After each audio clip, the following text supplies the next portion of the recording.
Greetings, Dreamweaver world. Hope everybody's doing alright tonight. I'll tell you what, my life is getting weirder and weirder and weirder. I mean, it seems like by the day. And it's like, there's so many words that I could describe my life. You know, it's like, and these words would seem like opposites. It's just like, you wouldn't think that anybody's life could be so weird and so awesome and so tough and so challenging and so extreme, yet so moderate, yet so it's just weird. I mean, I've used this before. Jim Morrison said, "This is the strangest life I've ever known," and I think this is the strangest life that anybody has ever known. I mean, it's just,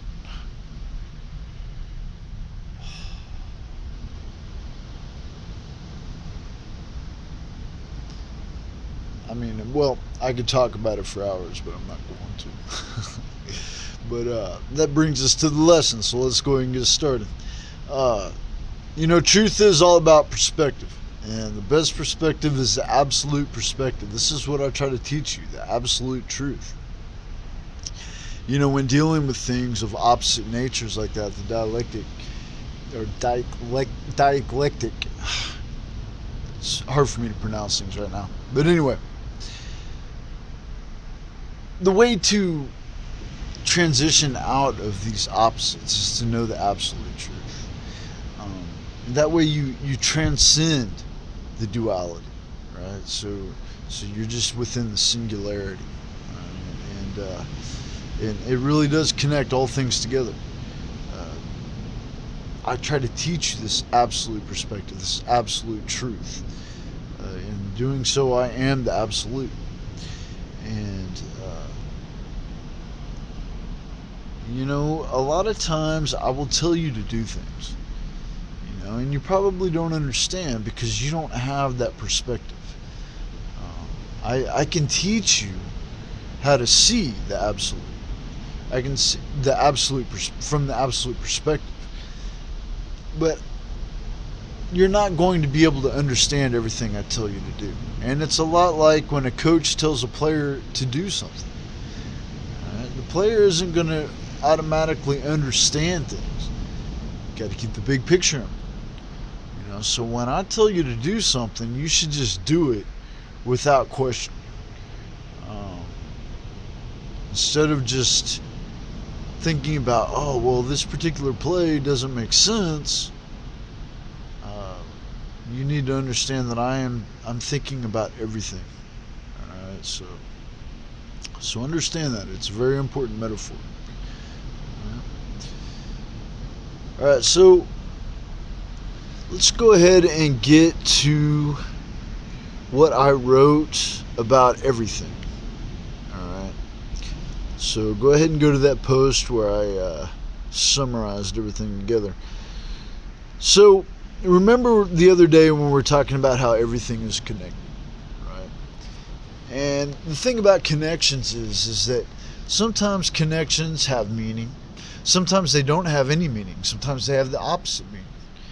So it takes that absolute perspective to understand exactly if the connection is even relevant, if there is a connection, or if it's just a coincidence. All right.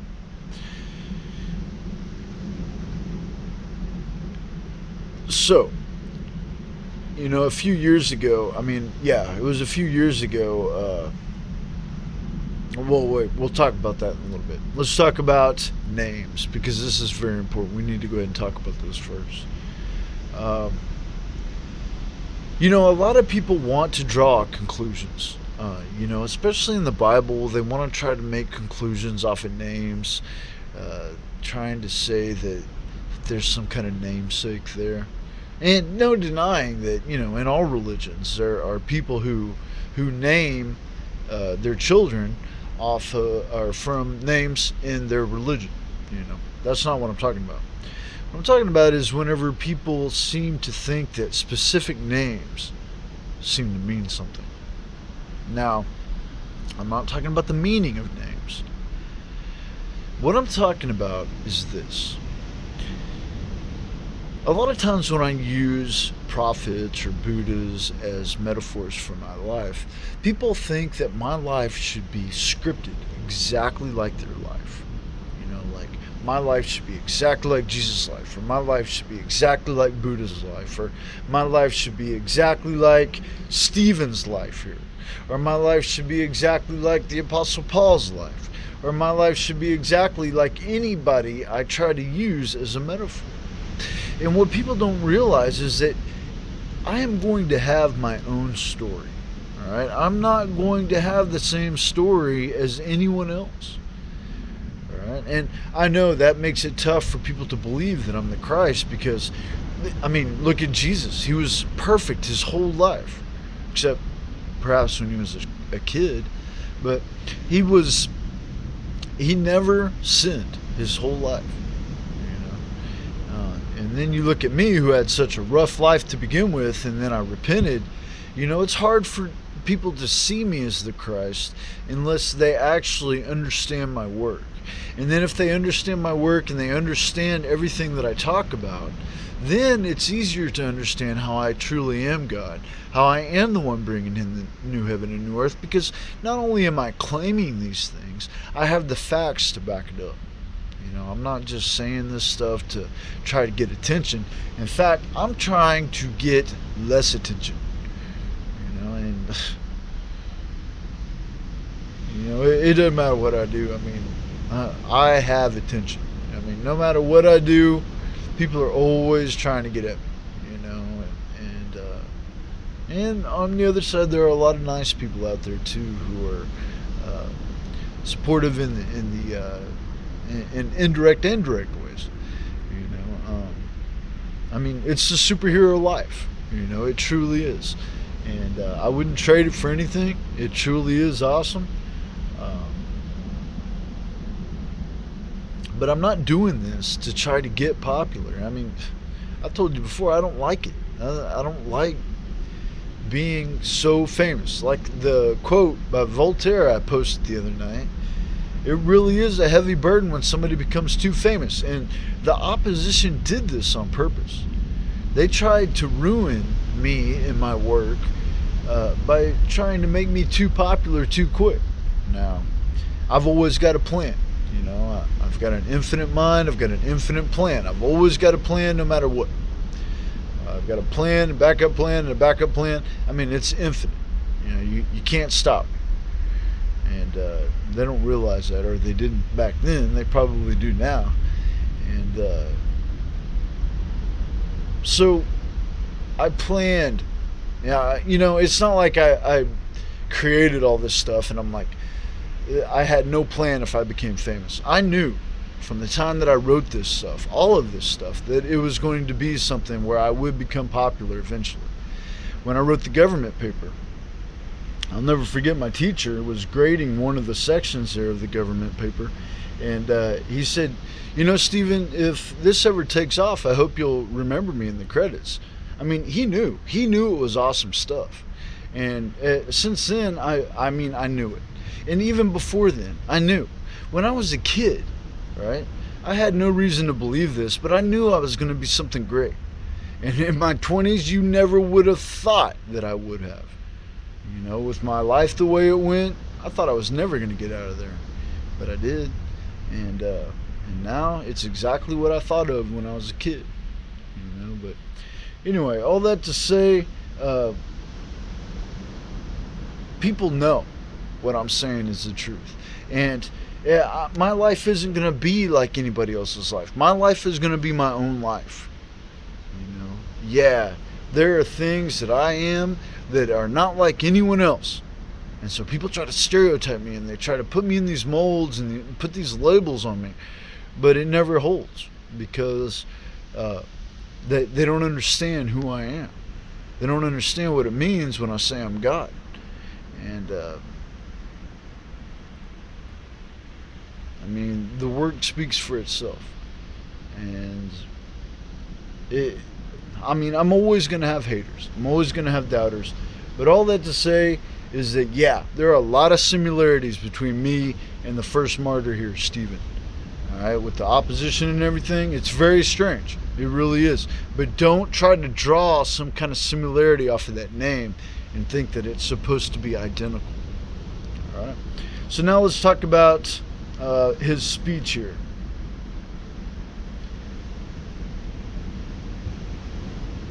Oh, wait, no. Let's talk about humility first. All right. So notice that the apostles,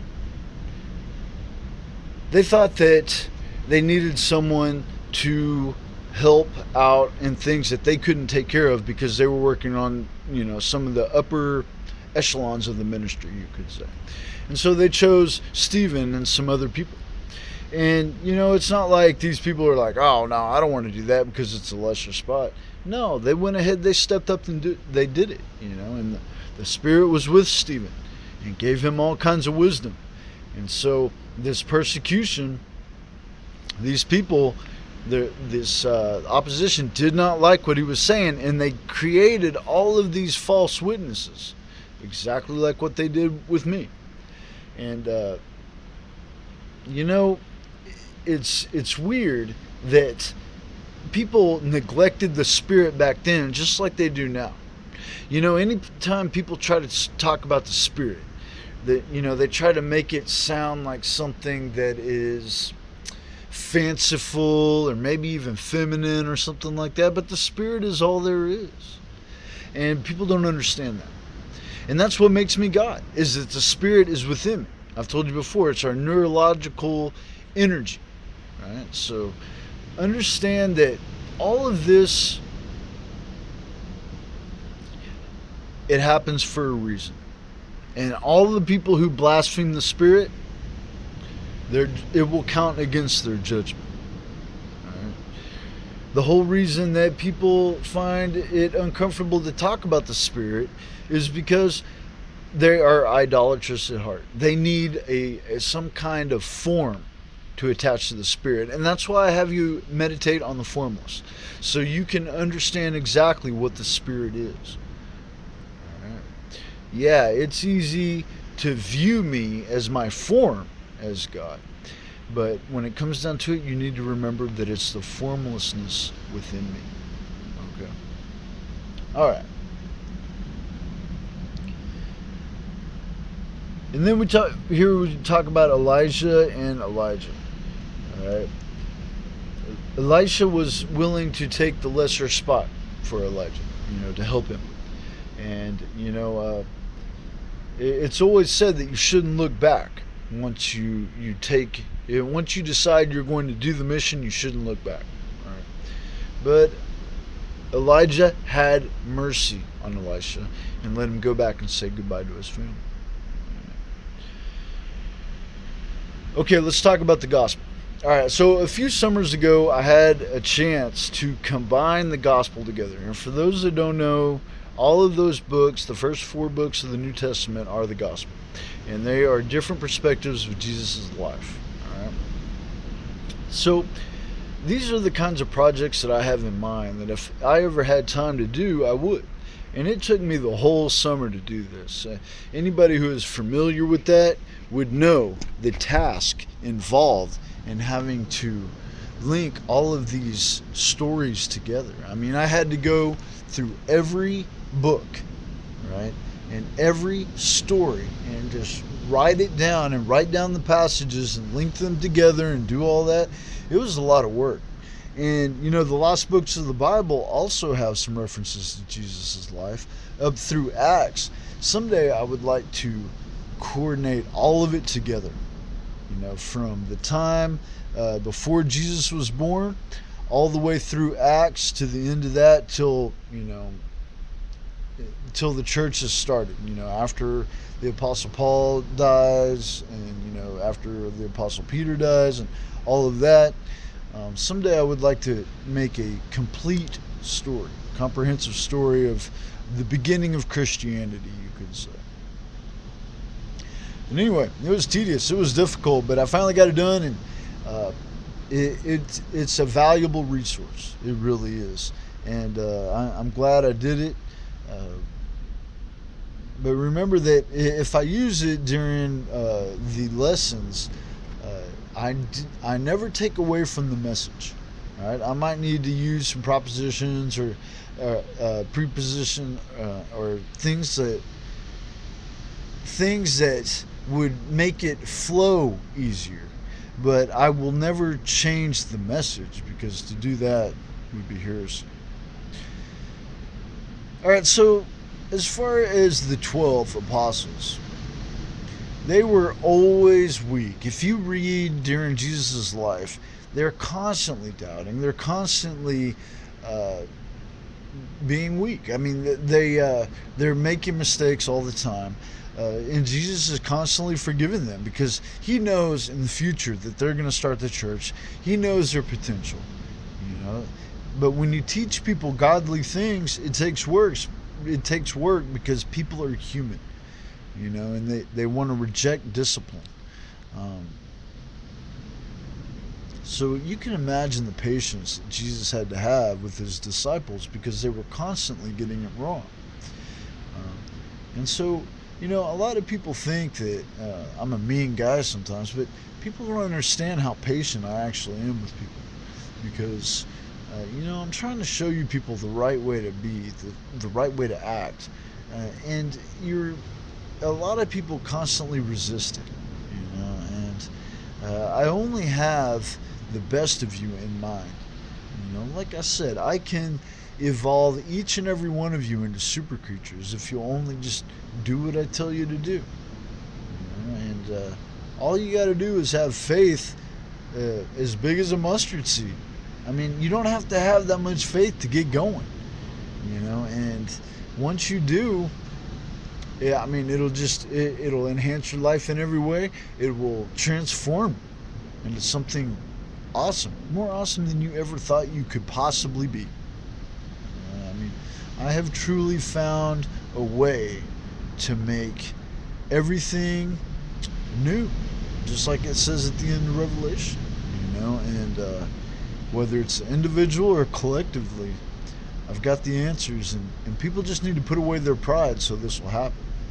So anyway, the apostles, you know, when they came to arrest Jesus, apostles fled. They ran away. You know, not one of them stood by Jesus whenever He was about to be crucified. But like I said, after the resurrection, He was willing to forgive them because He knew. He knew that everything that He went through was an example to show them the right way they needed to act, the right way they needed to live. You know, it was all for a purpose.